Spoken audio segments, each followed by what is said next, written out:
लोक लेखा समिति का गठन पहली बार 1921 में मॉन्टेग्यू चेम्सफोर्ड रिफॉर्म्स के परिणाम स्वरूप हुआ था।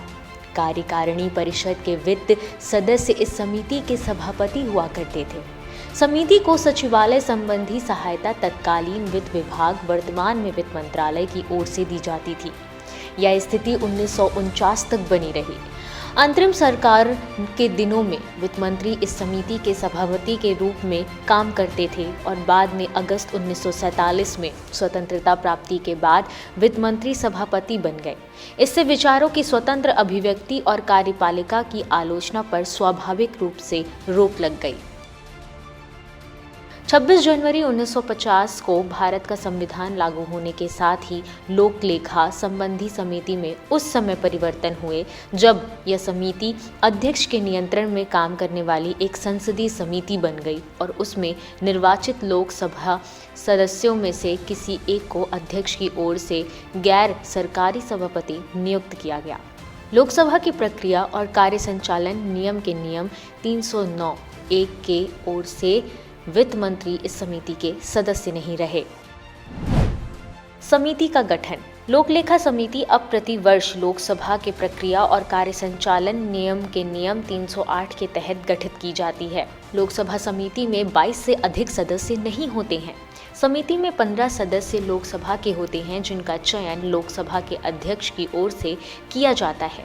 वहीं 7 सदस्यों का चयन राज्यसभा से होता है जिसका चयन राज्यसभा के सभापति की ओर से किया जाता है। 1954 से 1955 से पहले इस समिति में 15 सदस्य होते थे जो लोकसभा की ओर से अपने सदस्यों में से निर्वाचित किए जाते थे। 1966 से 67 तक सत्तारूढ़ दल के किसी वरिष्ठ सदस्य को अध्यक्ष की ओर से समिति के सभापति के रूप में नियुक्त किया जाता था। 1967 में पहली बार लोकसभा में विपक्ष के किसी सदस्य को अध्यक्ष की ओर से इस समिति के सभापति के रूप में नियुक्त किया गया। किसी मंत्री को समिति का सदस्य निर्वाचित नहीं किया जाता। समिति का क्षेत्र और कार्य। समिति को यह सुनिश्चित करना होगा कि लेखाओं में वितरित किया गया धन उस सेवा या प्रयोग के लिए विधिक रूप से उपलब्ध और लगाए जाने योग्य था जिसमें यह लगाया गया है या भारित किया गया है। समिति को यह सुनिश्चित करना होगा कि व्यय उस प्राधिकार के अनुसार है जिसके वह अधीन है। समिति को यह सुनिश्चित करना होगा कि प्रत्येक पुनर्नियोग सक्षम प्राधिकारी की ओर से निर्मित नियमों के अंतर्गत इस संबंध में किए गए उपबंधों के अनुसार किया गया है।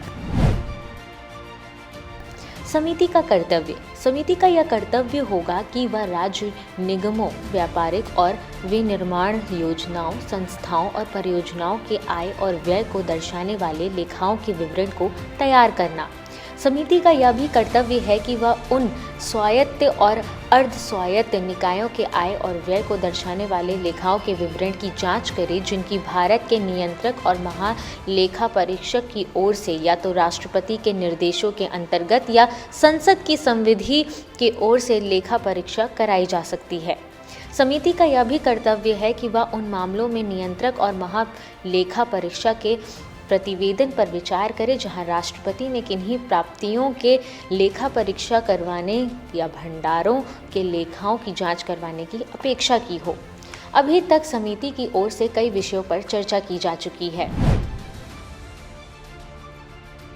यह विषय है 125 C&AG रिपोर्ट संख्या 12 के पैरा 2.1 के आधार पर यूएवी के लिए एरो इंजन के खरीद में अनियमितता रक्षा मुख्य समिति 126220 के C और AG रिपोर्ट संख्या 12 के पैरा 2.2 पर आधारित मध्यम लिफ्ट हेलीकॉप्टर का उन्नयन रक्षा मुख्य समिति 127220 के C और AG रिपोर्ट नंबर 14 के आधार पर आयकर विभाग में खोज और जब्ती आकलन पर निष्पादन लेखा परीक्षा वित्त मुख्य समिति राजस्व विभाग 128220 की C और AG रिपोर्ट पर नंबर 15 पर आधारित दिल्ली पुलिस में जनशक्ति और संभार तंत्र पर निष्पादन लेखा परीक्षा। फिलहाल समिति की बात की जाए तो समिति के अध्यक्ष अधीर रंजन चौधरी हैं। समिति की ओर से अभी तक कई बैठकें की जा चुकी है। Bureau report, parliamentary business.